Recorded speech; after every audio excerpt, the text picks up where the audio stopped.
ఈ రాష్ట్రంలో Telugu Desam party, Bharatiya Janata party, Janasena మూడు పార్టీల కూటమి ప్రభుత్వం మాన్య శ్రీ ముఖ్యమంత్రి నారా చంద్రబాబు నాయుడు గారి నాయకత్వంలో ఏడాదిన్నర కిందట ఏర్పడిన విషయం అందరికీ తెలుసు. రాయదుర్గం నియోజకవర్గంలో 2019-24 మధ్యకాలంలో శాసనసభ్యుడిగా పనిచేసిన కాపు రామచంద్రారెడ్డి తర్వాత భారతీయ జనతా పార్టీలో చేరి ఆ పార్టీలో పనిచేస్తూ ఉన్నాను. నేను ఈ 1.5 సంవత్సరాల కాలంలో కాపు రామచంద్రారెడ్డి పేరు పెట్టి ఒక పల్లెత్తు మాట అనడం కానీ, లేకపోతే అతన్ని విమర్శించడం కానీ, అతని పైన ఆరోపణలు చేయడం కానీ చేయాలి. ఎందుకంటే పొత్తులో ఉన్నాం మనమందరం కూడా. పార్టీలు వేరైనా ఒక కూటమిగా పనిచేస్తూ ఉన్నాం కాబట్టి పొత్తు ధర్మాన్ని పాటిస్తూ నేను ఎలాంటి వ్యాఖ్యలు చెయ్యలే. అయితే కొంతమంది ఇప్పుడు 5 ఏళ్ళు అతను శాసనసభ్యుడిగా ఉన్నప్పుడు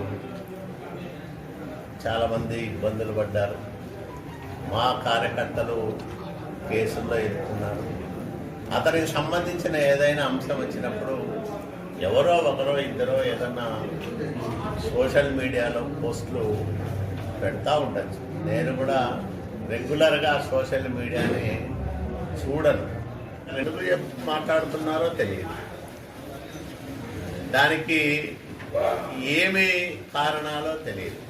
కానీ పదే ఇప్పటికో 3-4 సార్లు నా మీద అనవసరమైన నిందారోపణలు, తప్పుడు మాటలు మాట్లాడుతూ విష ప్రచారం చేస్తూ ఉన్నాను. ఇది మంచిది కాదని చెప్తా ఉన్నాను నేను. ఎందుకంటే భారతీయ జనతా పార్టీ అనేది ఒక పవిత్రమైన రాజకీయ వ్యవస్థ. ప్రపంచంలోనే ఆ పార్టీకి ఒక గొప్ప పేరుంది. అట్లాంటి పార్టీలో ఉన్న వ్యక్తిగా మిత్రపక్షంలో ఉండే శాసనసభ్యుడి పైన ఇష్టం వచ్చినట్లు మాట్లాడడం అనేది మంచి పద్ధతి కాదు.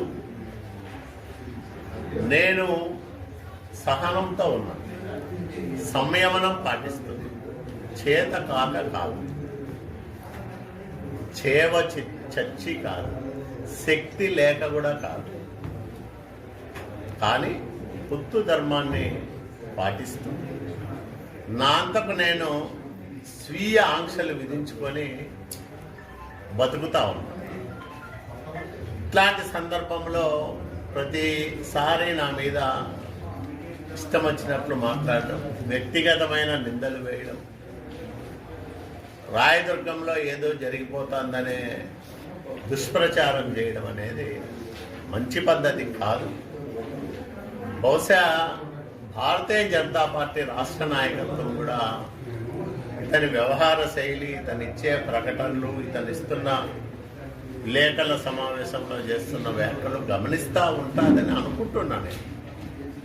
నేను ఎవరితోనూ మాట్లాడలే. 2 రోజుల కిందటో 3 రోజుల కిందటో నేను అమరావతిలో ఉన్నప్పుడు కూడా అనంతపురంలో ప్రెస్ మీట్ పెట్టాడు. నేను ఆ వీడియో చూడలేదు, కానీ 1 నిమిషం ఏదో చూసే, అది ఏదో పెట్టింటే నేను ప్రతిరోజు పోతా వైసీపీ నాయకుల దగ్గర ఏదో మాట్లాడుతున్నాను. మళ్ళీ మరుసటి రోజు పత్రికల్లో వచ్చిండేదాన్ని చదివాను. చదివితే చాలా బాధ అనిపించింది. ఎందుకు ఇతను ఇట్లా మాట్లాడుతున్నాడు, కోపం వచ్చినా వాడికే ఇబ్బంది, నాకు కాదు. కానీ నేను సంయమనం పాటిస్తున్నాను. దాన్ని అలసుగా తీసుకోనో, చేతగానితనంగా తీసుకోనో, నా మీద ఇష్టం వచ్చినట్లు మాట్లాడితే నేను కూడా దాన్ని సీరియస్గా తీసుకోవాల్సి ఉంటుంది.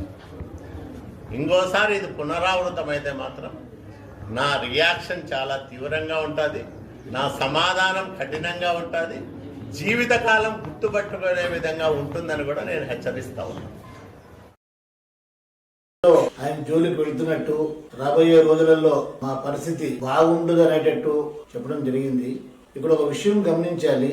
కాలువ శ్రీనివాసులు గారు ఇంతగా అబద్ధాలు మాట్లాడితే మీకు అది ధర్మమా అని నేను అడుగుతున్నాను.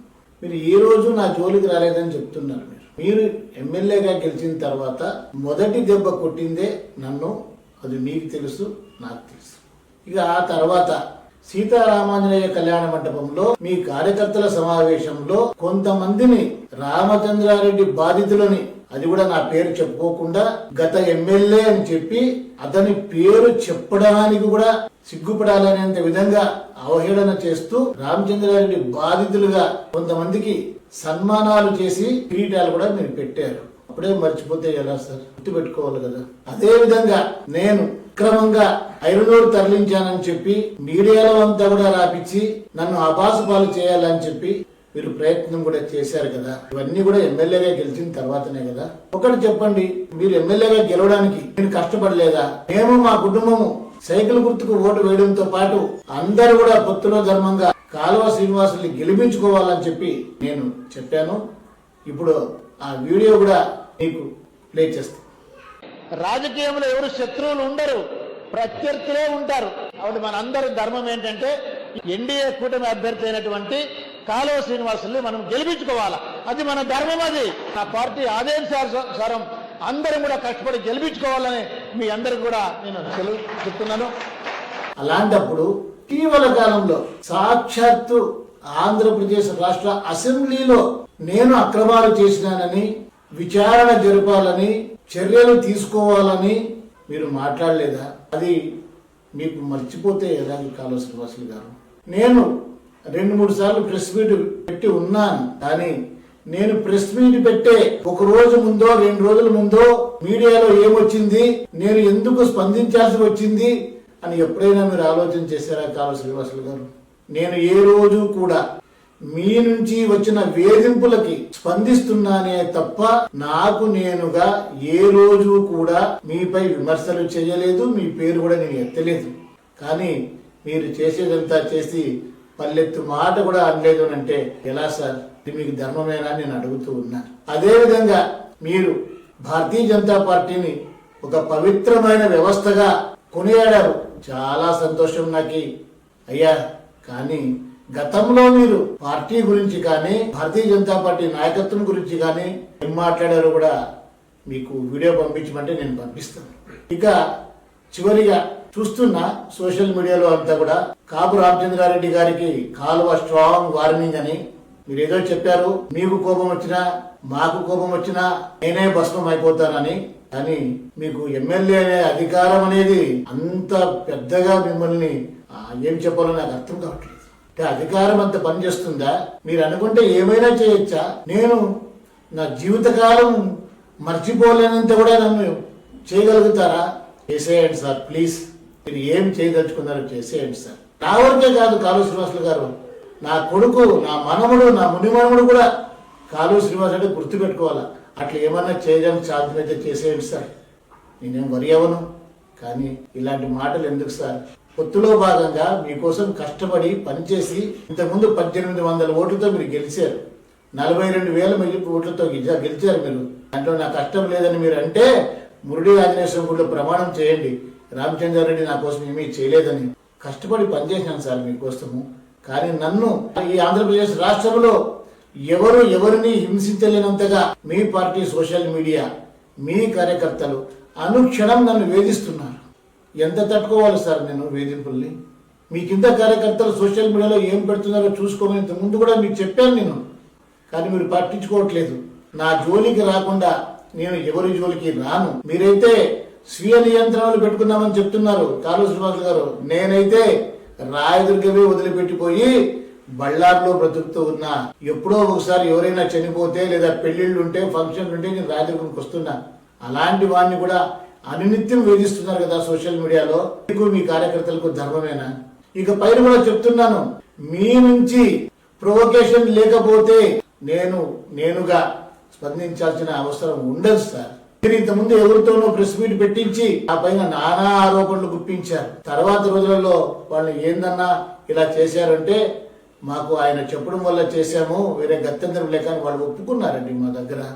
కానీ మీరు చేసేదంతా చేసి నాపైనే నిందలు వేస్తే ఇది ధర్మం కాదు.